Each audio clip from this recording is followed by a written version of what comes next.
Katie Morrison sat in the back row of the Combat Tactics classroom, her eyes fixed on the holographic display showing a battle simulation.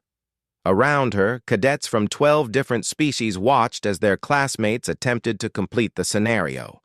Most failed within minutes. The Galactic Defense Academy was the most important military training facility in known space.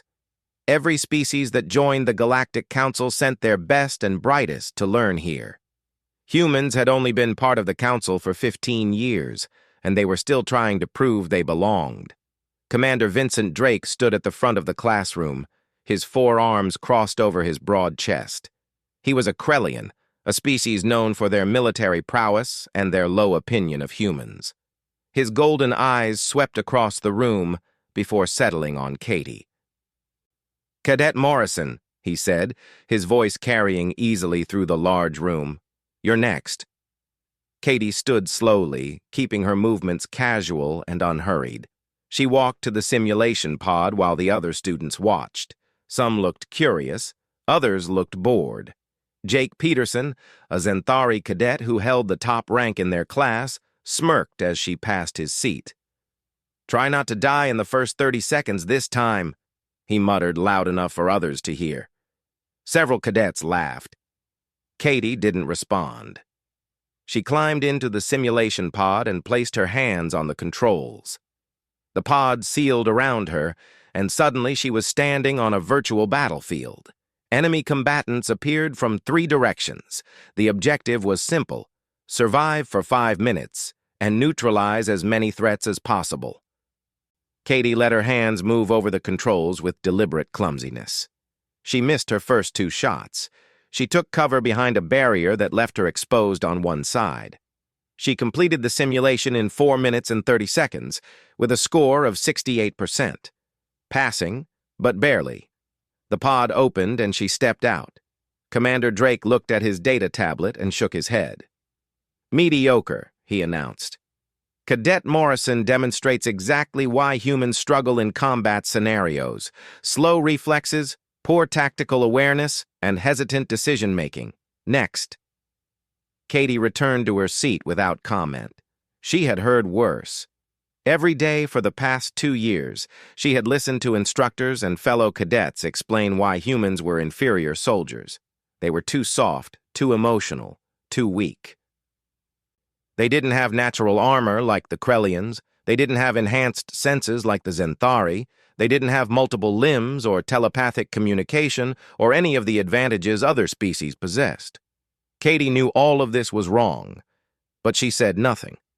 Lieutenant Amy Bennett, one of the few human instructors at the academy, watched from the back of the classroom. She had been observing Katie for months now, and something didn't add up.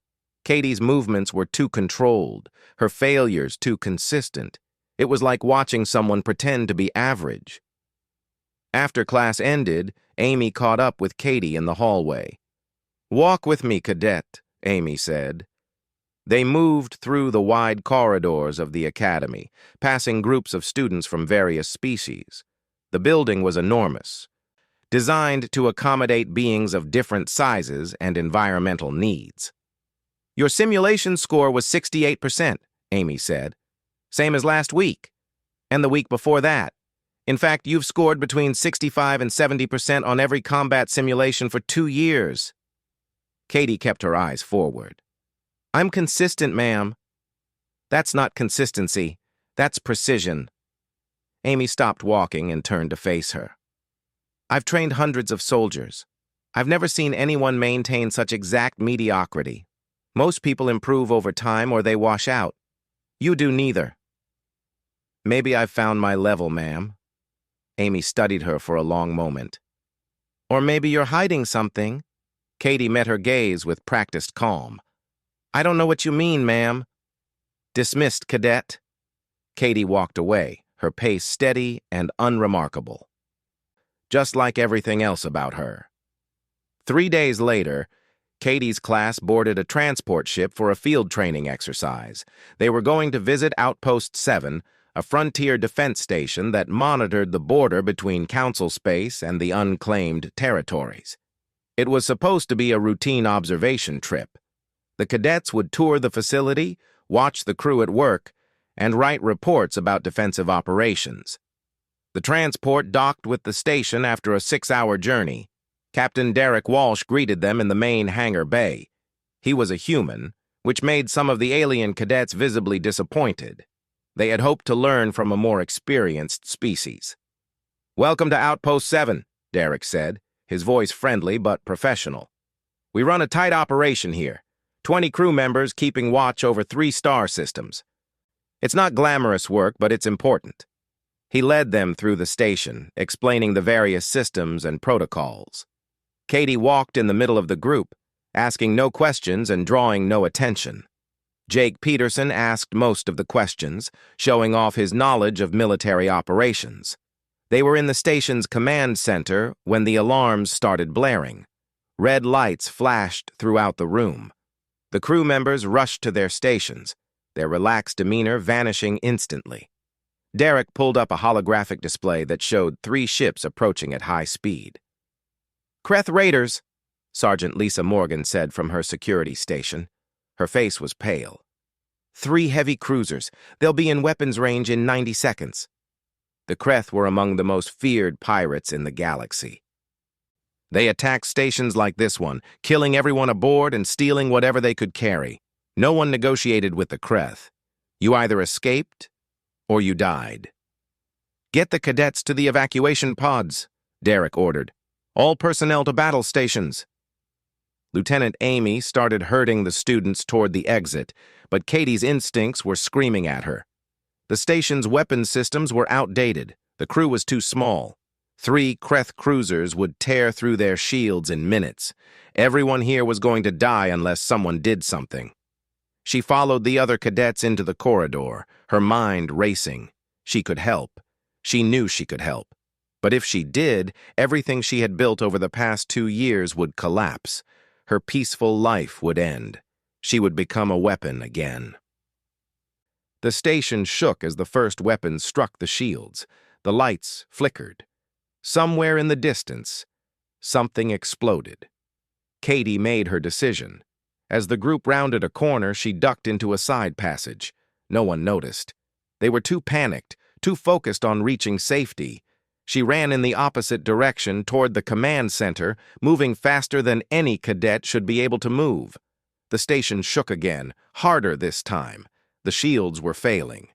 Katie reached an emergency access panel and ripped it open with strength that would have shocked her instructors.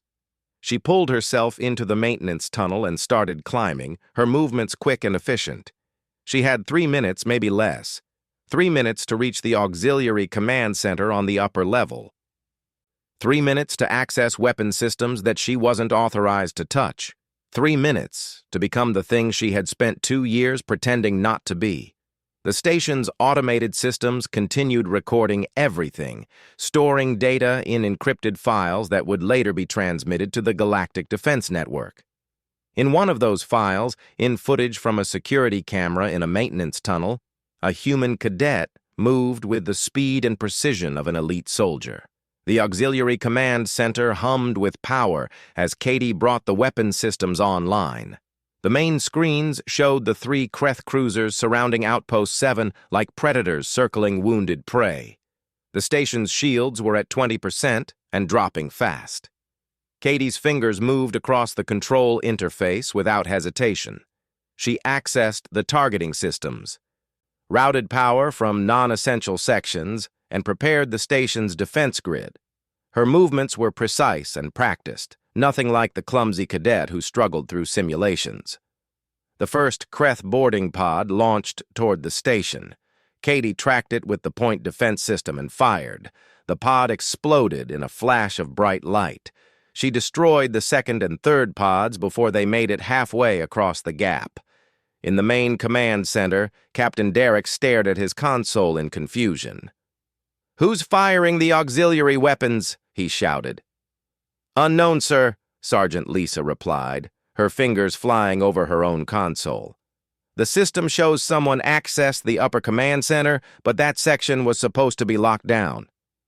Derek pulled up the security feed, but the camera in that section had been damaged during the first attack. He couldn't see who was helping them. Katie launched a spread of micro-missiles at the nearest Kreth cruiser.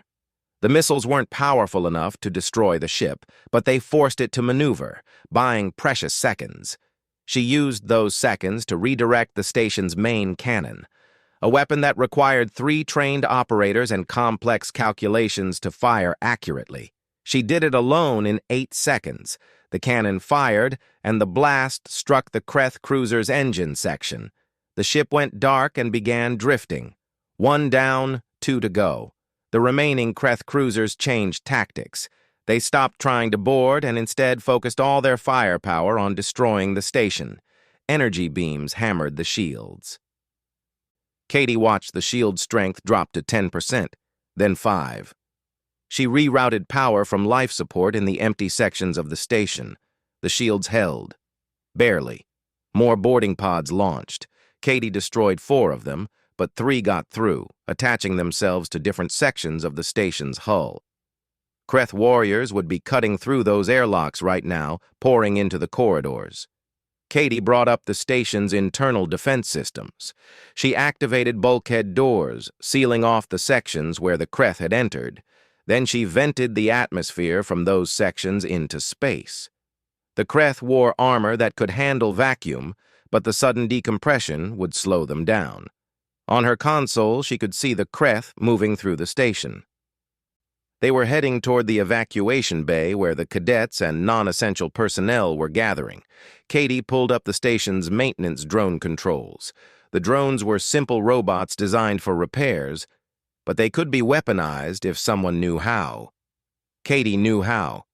She sent 6 drones to intercept the Kreth warriors.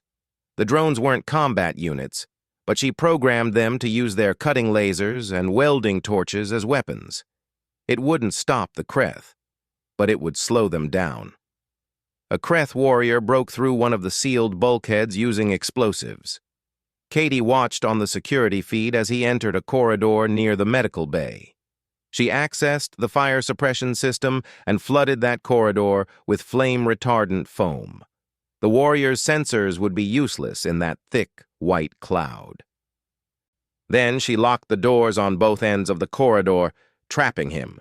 In the main command center, Derek and his crew watched in amazement as the station's systems came alive, fighting back against the invaders with tactical precision they didn't know was possible. "Whoever's doing this," Derek said quietly, "they're keeping us alive." Katie fired the main cannon again, hitting the second Kreth cruiser. This shot wasn't as clean as the first. It damaged the ship but didn't disable it. The cruiser returned fire with everything it had. The station's shields failed completely, and the next blast tore through the outer hull near the engineering section. Alarms screamed throughout the station. Atmosphere began venting into space. Katie sealed off the damaged sections, but she knew the station couldn't take much more punishment. She needed to end this quickly. Katie studied the tactical display, calculating angles and distances. The 2 remaining Kreth cruisers had positioned themselves on opposite sides of the station, making it impossible to target both simultaneously. They were coordinating their attacks, firing in sequence to prevent the station from recovering. But they had made one mistake. They were too close to each other. Katie programmed the main cannon for a delayed firing sequence. She aimed at a point in space between the 2 cruisers, then fired every missile the station had left. The missiles streaked toward that empty point and detonated together, creating a massive explosion that served as a distraction. While the Kreth cruisers maneuvered to avoid the blast, Katie fired the main cannon. The energy beam didn't target either cruiser. Instead, it hit a piece of debris from the first cruiser she had destroyed, a chunk of armored hull that was drifting in exactly the right position. The beam superheated the metal and sent it spinning toward the second Kreth cruiser. The debris struck the cruiser's bridge section at tremendous speed, punching through the armor. The cruiser went dark immediately. The third Kreth cruiser suddenly found itself alone, facing a station that had just destroyed 2 of its companions. The cruiser's captain made the smart choice. The ship's engines flared to life, and it fled toward unclaimed space. Katie let it go. She didn't have enough weapons left to stop it anyway. She slumped back in the chair, her hands shaking. The auxiliary command center was hot from the sustained weapons fire. Smoke from overloaded systems filled the air. Katie coughed and checked the station's status. Hull breaches in 3 sections. Life support failing in 4 more. 15 casualties among the crew. But they had survived. Katie stood on unsteady legs. She needed to get out of here before someone came to investigate. She needed to disappear back into the group of frightened cadets, to become unremarkable again. She wiped down the control console, trying to remove any traces of her presence. Then she realized the security systems had been recording everything.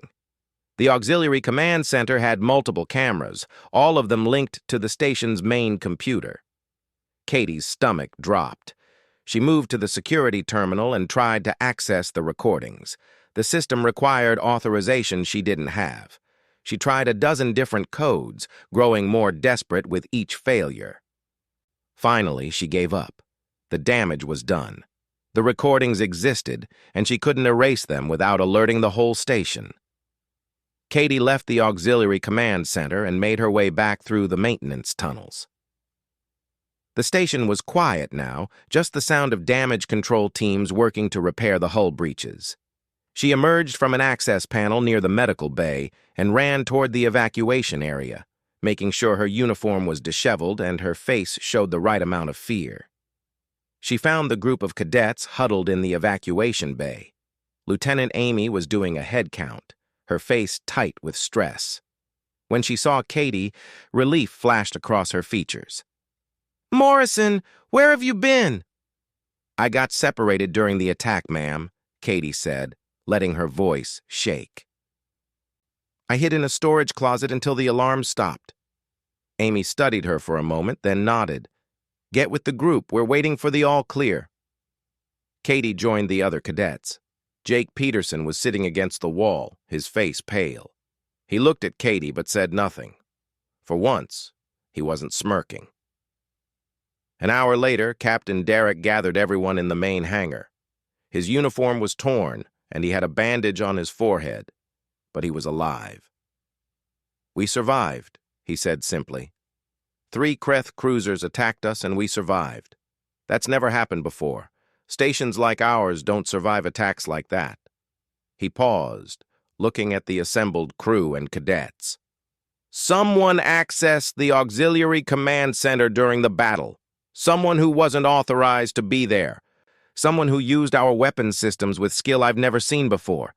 That person saved all our lives." Derek's eyes moved across the crowd. "I don't know who you are, but thank you. You're a hero." Katie kept her face blank, her posture unremarkable. Just another frightened cadet, glad to be alive.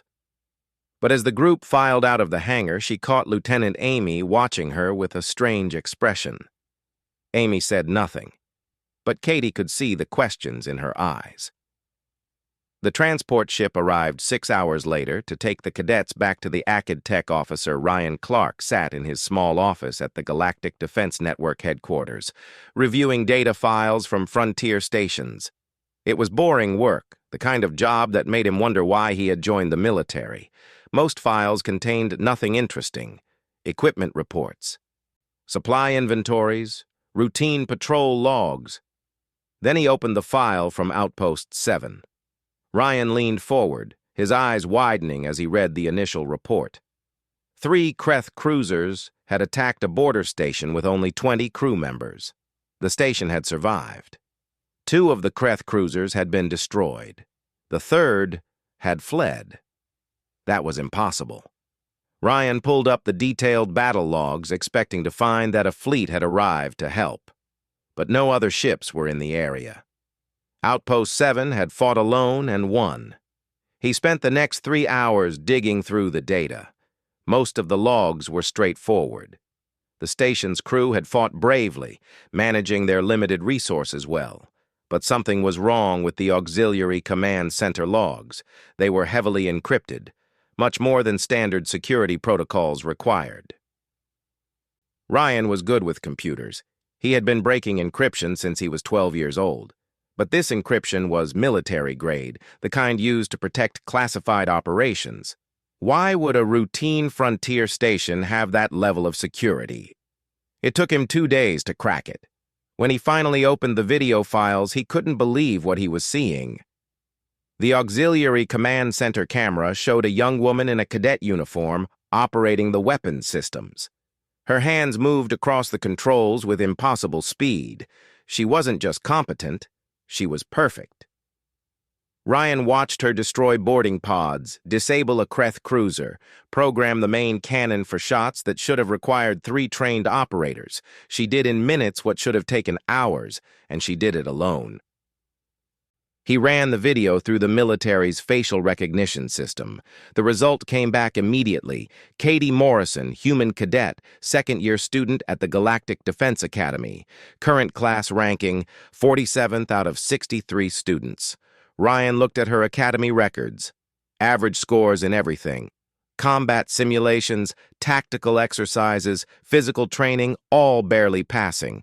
Her instructors described her as adequate but uninspired.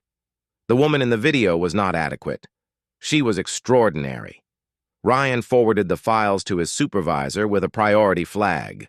Within hours, the files had reached Admiral Patricia Stone, the highest-ranking human officer in the Galactic Defense Force.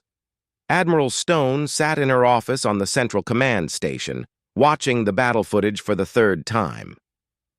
She had served in Earth's military for 30 years before joining the Galactic Defense Force. She had trained special operations soldiers. She had commanded elite units. She knew what she was looking at.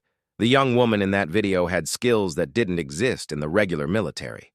Those were black operations techniques, the kind taught in programs so classified that most governments denied they existed. Stone pulled up Katie's background file. Born in Seattle. Parents died when she was young, raised by her grandmother until age 16. Applied to the Galactic Defense Academy at 17. No military service before that. It was a clean record. Too clean. Stone made a call to Earth's Defense Ministry. She asked about Project Sentinel, a program she had heard rumors about years ago. The person on the other end of the call was silent for a long time. "That program is classified," the voice finally said. "I need to know if Katie Morrison was part of it." Another long silence. "Send me the video." Stone sent the files and waited. An hour later, her communication terminal lit up with an emergency priority call. The face that appeared on her screen belonged to a man she recognized from intelligence briefings. Colonel Nathan Brooks, head of Earth's Classified Operations Division. "Where did you get that footage?" Nathan asked without preamble. "From Outpost 7. It was uploaded to the Defense Network as part of routine battle logs." Nathan closed his eyes and muttered something under his breath. "I need that cadet brought in immediately. And I need every copy of those files secured." "She saved that station," Stone said. "She saved 43 people, including 26 cadets from multiple species. Why are we treating her like a criminal?" "Because she's not supposed to exist anymore," Nathan replied. "Katie Morrison was declared dead 3 years ago. The person wearing that name at the academy is supposed to be starting over, living a normal life. If this gets out, it puts her in danger." Stone felt a chill run down her spine. What exactly was she? The best we ever trained, and the one who paid the highest price for it. The call ended, leaving Stone with more questions than answers. But she had her orders. Katie Morrison needed to be brought in for questioning. At the Galactic Defense Academy, Katie was sitting through another lecture when 2 military police officers entered the classroom. Commander Vincent Drake stopped mid-sentence, looking annoyed at the interruption. "We need Cadet Morrison," one of the officers said. Every head in the classroom turned to look at Katie. She felt her heart rate spike, but she kept her face calm. She stood slowly and walked to the front of the room, aware of dozens of eyes watching her. Jake Peterson leaned over to the cadet next to him. "What did Morrison do? Fail to meet the minimum mediocrity standard?" A few students laughed quietly. Katie left the classroom between the two officers. They didn't speak to her as they walked through the corridors. Other students stopped to stare. By the time they reached the administration building, word had spread through the academy. The unremarkable human cadet was being taken away by military police. They brought her to a secure conference room. Admiral Stone was waiting there, along with Commander Drake and Lieutenant Amy. A holographic projector sat in the center of the table. "Sit down, cadet," Stone said. Katie sat, keeping her hands relaxed on the table. She had been through interrogations before, real ones where people were trying to break her. This wasn't that. Not yet. "Do you know why you're here?" Stone asked. "No, ma'am." Stone activated the projector. The image showed the Auxiliary Command Center at Outpost 7. It showed Katie sitting at the weapons console, her hands flying across the controls. Katie's stomach twisted, but she kept her face neutral. "That's you," Stone said. It wasn't a question. "Yes, ma'am." "You accessed restricted systems without authorization. You operated weapons that require specialized training. You engaged enemy vessels in direct combat." Stone paused. "Where did you learn to do that?" "I can't answer that question, ma'am." Commander Drake slammed his hand on the table. "You will answer every question we ask, cadet. You're in serious trouble." "With respect, sir, I saved 43 lives. I stopped 3 Kreth cruisers from destroying that station. If I'm in trouble for that, then your priorities are wrong." Drake's face turned dark with anger, but Amy spoke before he could respond. "The combat efficiency rating in those logs is .97, Amy said quietly. "That's higher than any graduate from this academy has ever achieved. It's higher than most species' elite soldiers achieve." "How is that possible for someone who barely passes our simulations?" Katie met her eyes. "Maybe your simulations don't test the right things. Or maybe you've been lying to us for 2 years, Amy replied. The door opened, and Nathan Brooks entered the room. He wore a civilian suit, but everyone could tell he was military. He carried himself like a man who had given orders that sent people to die. "Clear the room," Nathan said. "Everyone except Cadet Morrison and Admiral Stone." Drake started to protest, but Stone cut him off. "You heard the Colonel. Out!" When the room was empty, except for the 3 of them, Nathan sat down across from Katie. He looked tired, older than she remembered. "Hello, Katie." "Colonel Brooks," she said, her voice flat. "I thought you wanted to be normal. I thought you wanted to leave all of this behind." "I did. I do." "Then why did you expose yourself? You could have let that station die. You could have stayed hidden." Katie's carefully controlled expression finally cracked. "They were children. The cadets in that evacuation bay were kids, barely older than I was when you recruited me. Was I supposed to let them die to protect my cover?" "Yes," Nathan said simply. "That's exactly what you were supposed to do. That was the deal. You walk away from the program, and in exchange, you never use those skills again. You broke that deal." "The deal didn't include watching innocent people die." Nathan sighed and rubbed his face. "The battle logs are spreading through the defense network. Analysts across the galaxy are watching that footage, trying to figure out who you are and how you did what you did. It's already causing panic." "Panic?" Stone asked. "Why?" "Because if one human cadet can do that," Nathan said, "what else can humans do? We've been hiding our capabilities for 15 years, playing weak to avoid scaring the other species. Katie just showed them we've been lying." He pulled up another holographic display. It showed messages from various Galactic Council members. The words jumped out: investigation, security threat, potential restrictions on human military personnel. "Some council members are calling for all human cadets to be removed from the academy," Nathan continued. "Others want mandatory psychological screenings for every human in the Defense Force. A few are demanding Earth reveal all classified military programs." Katie felt cold. This was exactly what she had been afraid of. "What happens now?" she asked. "Now you tell them the truth," Nathan said. "All of it. Project Sentinel, your training, your last mission, everything. And then we hope the galaxy understands why Earth made the choices we made." Katie looked at Admiral Stone, who nodded slowly. "The Council has called for a tribunal," Stone said. "You'll testify about your background and capabilities. It will be broadcast across the entire Galactic Defense Network." The tribunal chamber was designed to intimidate. Circular walls rose 30 meters high, lined with viewing screens where representatives from every Galactic Council species watched.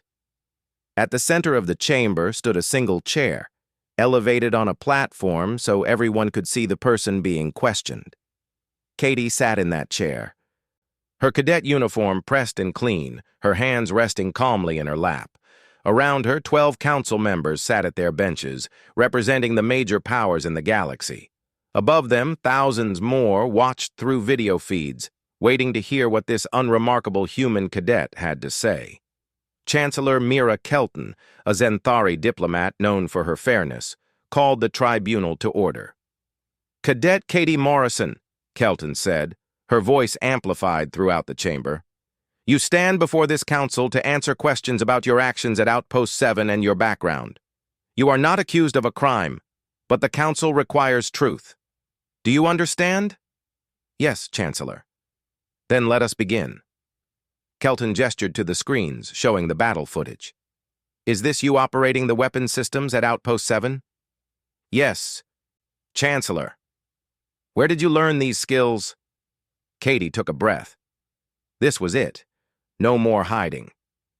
"I learned them in a classified Earth military program called Project Sentinel." The chamber erupted in noise. Council members spoke urgently to their aides. The viewing screens lit up with commentary from observers across the galaxy. Kelton raised her hand for silence. "Explain this program," she commanded. "Project Sentinel was created 23 years ago," Katie said, her voice steady. "Earth was preparing to join the galactic community, and our leaders knew we would be seen as weak. Humans don't have natural armor or enhanced senses. We're physically smaller than most species, so they created a program to develop soldiers who could match any threat." "How many soldiers?" asked Councillor Vrix, a Krellian representative who had always advocated for limits on human military power. "At its peak, 3,000 operatives across multiple teams." The chamber went silent. 3,000 elite soldiers was a significant force.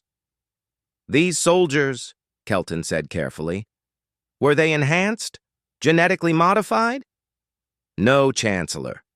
Everything we did was within normal human capability. We just trained harder and started younger than any military program before us." The door to the chamber opened, and Colonel Nathan Brooks entered, followed by a woman Katie recognized immediately, Dr. Sophie Grant, the psychologist who had helped her after her last mission. Kelton looked surprised. "Colonel Brooks, this is highly irregular." "I'm here to provide context, Chancellor," Nathan said. "I commanded Project Sentinel from its inception until it was shut down 2 years ago. What Cadet Morrison tells you today is my responsibility." He walked to the center platform and stood beside Katie. His presence there, publicly acknowledging the program, was an act of protection. He was making himself the target instead of her. "Project Sentinel recruited children," Nathan began, and the chamber erupted again.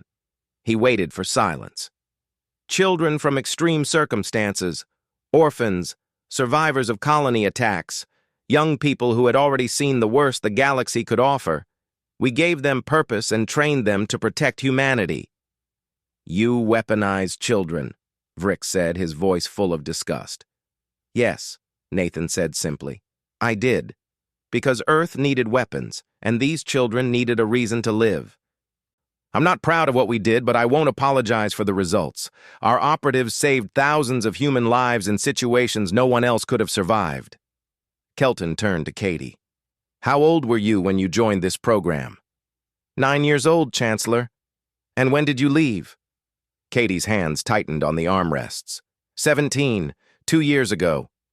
Why did you leave? Katie looked at Nathan, who nodded. This was the part she had been dreading. My last mission went wrong, she said quietly. My team was sent to rescue Earth colonists being held by the Kreth. We were supposed to infiltrate their base, locate the prisoners, and extract them before a fleet arrived to destroy the facility. She paused, gathering her thoughts. The memories were still sharp, still painful. We found the prisoners. But the Kreth had set a trap. They knew we were coming. My team of 6 was caught in a kill zone. I watched them die one by one, buying me time to get the colonists out. You survived alone? Kelton asked. Yes, Chancellor. I got the colonists to the extraction point, but the transport ship had already left. The fleet bombardment was starting. I took the colonists into the underground tunnels and kept them alive for 3 months, while we waited for rescue. Katie's voice remained steady, but everyone could hear the weight behind the words. I was 17 years old, alone on a hostile world with 43 terrified civilians. 12 of them were children. I had to find food, water, shelter. I had to fight off Kreth patrols hunting for survivors. I had to keep those people believing we would be rescued when I didn't believe it myself. Dr. Sophie Grant stepped forward. May I speak, Chancellor? Kelton nodded. I evaluated Katie when she was finally rescued, Sophie said. She was physically healthy, which was remarkable given the circumstances, but psychologically, she was shattered. She had been forced to make impossible choices. She had killed to protect her people. She had watched friends die. And she did all of this while still a child herself. Sophie turned to look at Katie. She came to me and asked for one thing. She wanted permission to stop being a weapon. She wanted to be normal. So we made a deal, Nathan said. Katie would receive a new identity. She would be allowed to attend the academy as a regular cadet. In exchange, she would never use her combat skills again, never reveal what she could do. A deal she broke at Outpost 7, Vrick said. To save lives, Katie replied, meeting his eyes. Yes, I broke the deal. I would do it again. Kelton studied Katie for a long moment. The analysis of your combat performance shows you were operating at approximately 60% capacity, even in that desperate situation. Is this accurate? Katie hesitated, then nodded. Yes, Chancellor. Why did you hold back? Because I didn't want to kill anyone unless absolutely necessary. The Auxiliary Command Center gave me enough advantage to win without showing my full capabilities, or so I thought. Cadet Morrison, another council member said, if you had used your full capabilities, how would the battle have ended? The Kreth cruisers would have been destroyed in half the time, with 0 casualties to the station. The chamber fell silent as everyone absorbed that statement. Jake Peterson sat in the viewing gallery with other cadets from the academy. He had watched the entire tribunal in stunned silence. The quiet girl who sat in the back of the class, who failed simulations and never spoke up, was a trained killer who had been hiding her abilities for 2 years. He thought about all the times he had mocked her, called her weak, laughed at her failures. She could have destroyed him at any moment. She had chosen not to. Back in the chamber, Counselor Vrick stood. This council must address the larger question. If Earth has 3,000 soldiers like Cadet Morrison, what else are they hiding? How can we trust humans in our military when they've been deceiving us for 15 years? Nathan stepped forward. Earth has not been deceiving you. We've been protecting you. Protecting us? Vrick's tone was mocking. Yes. Every species in this council has advantages over humans physically. You're stronger, faster, more durable. But humans have one advantage you don't. We evolved on a death world. Earth killed 90% of all species that ever lived there. Humans survived by becoming the most adaptable, most persistent, most creative problem solvers in the galaxy. Nathan gestured to Katie. She represents what humans can become when we focus our abilities. But here's what you need to understand. Earth has 3,000 soldiers like her, and every single one of them chose to leave combat service. We could have sent them out to conquer, to dominate. Instead, we gave them permission to be teachers, engineers, doctors, artists, because that's what humans want. Not to be feared, but to be trusted. He looked around the chamber. You're afraid of what Katie can do. You should be. But you should be more impressed by what she chooses not to do. She hid her strength for 2 years because she wanted peace. She revealed it only to save lives. That restraint, that choice, is the most human thing about her. Kelton looked at Katie again. If we allow you to remain in the academy, what will you do? I want to teach, Katie said. I want to help other soldiers understand that true strength is knowing when not to fight. I want to build bridges between species, not burn them. And if Earth orders you back to active combat service, then I'll refuse, Katie said firmly. I've earned the right to choose my own path. Nathan nodded. Earth agrees. Cadet Morrison's service to Project Sentinel is officially ended. Whatever this council decides, she will not be forced to return to combat operations. Kelton conferred quietly with the other council members. The discussions went on for nearly an hour while Katie sat in the center chair, trying not to think about what would happen if they decided against her. Finally, Kelton stood. This council has reached a decision. Cadet Morrison's actions at Outpost 7 were heroic and necessary. While her deception about her abilities is concerning, we recognize she was following Earth's directive and her own desire for a normal life. Katie felt her heart pounding. Therefore, Cadet Morrison is cleared of any wrongdoing. However, given her unique skills and background, she will be transferred from cadet status to instructor status with the rank of lieutenant. She will teach advanced combat tactics and serve as a liaison between human and non-human military personnel. Relief flooded through Katie, so intense she felt dizzy. Furthermore, Kelton continued, this council acknowledges that Earth's caution in revealing its capabilities was motivated by a desire to avoid conflict. We recognize that humanity could have chosen conquest, but chose cooperation instead. This demonstrates the character we wish to see in all council species. Kelton looked directly at Katie. Lieutenant Morrison, you are dismissed. Welcome to your new role. Katie stood, saluted, and walked out of the chamber on shaking legs. In the corridor outside, Nathan was waiting. You did well, he said. 3 months after the tribunal, Katie stood at the front of a classroom that had once terrified her. Now she was the instructor, looking out at 60 cadets from 15 different species. Among them sat Jake Peterson, who had voluntarily moved to her advanced combat tactics course. Combat is not about strength, Katie began, her voice carrying to every corner of the room. It's about choices.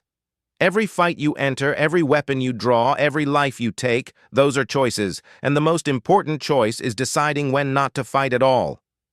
She activated the holographic display, showing a combat scenario. 2 armed groups facing each other in a narrow corridor. Standard tactical doctrine says the group with superior numbers and firepower wins. Who in this room would choose to be the larger group? Every hand went up, except Jake's. Katie smiled slightly. Jake, explain your thinking. He stood, more respectful than he had been 3 months ago. The smaller group has motivation, the larger group might lack. If they're defending something important, they'll fight harder. Superior numbers don't matter if the enemy won't quit. Exactly, Katie said. I've survived fights I should have lost because I understood what I was fighting for. My enemies had better weapons, better armor, better training, but they didn't have what I had. What did you have? Asked a Krellian cadet. A reason to live through it. Katie changed the display to show the battle at Outpost 7. She had watched this footage dozens of times now, analyzing her own techniques with the same critical eye she used on her students. In this engagement, I made 47 tactical decisions. 12 of them were wrong. I wasted ammunition on targets that weren't threats. I exposed myself to enemy fire unnecessarily. I won because the Kreth weren't expecting resistance, not because I fought perfectly. She paused the footage at the moment she fired the main cannon. The lesson here is not that I'm some perfect soldier. The lesson is that determination and adaptability can overcome superior force, but only if you keep learning from your mistakes. After class, Jake approached her desk. Over the past months, he had become something close to a friend. His arrogance had been replaced by genuine curiosity about human combat philosophy. "Lieutenant Morrison, I have a question." "Go ahead." "In the tribunal, you said you were operating at 60% capacity. The analysts have been studying your combat performance for months, and they all agree you could have ended that fight much faster." He hesitated. "Why didn't you?" Katie was quiet for a moment, choosing her words carefully. "Because I wanted to give them a chance to leave. The Kreth warriors on those ships were following orders, just like I used to. Some of them probably didn't want to be there. By drawing out the fight, by making it clear they were outmatched, I gave them time to decide retreat was the smart choice. And one ship did retreat. You showed mercy to enemies who would have killed you." "Yes." "Why?" "Because I've killed enough people, Jake. If I can win without adding more names to that list, I will. That's what separates soldiers from killers. Soldiers only use violence when they must." Jake nodded slowly.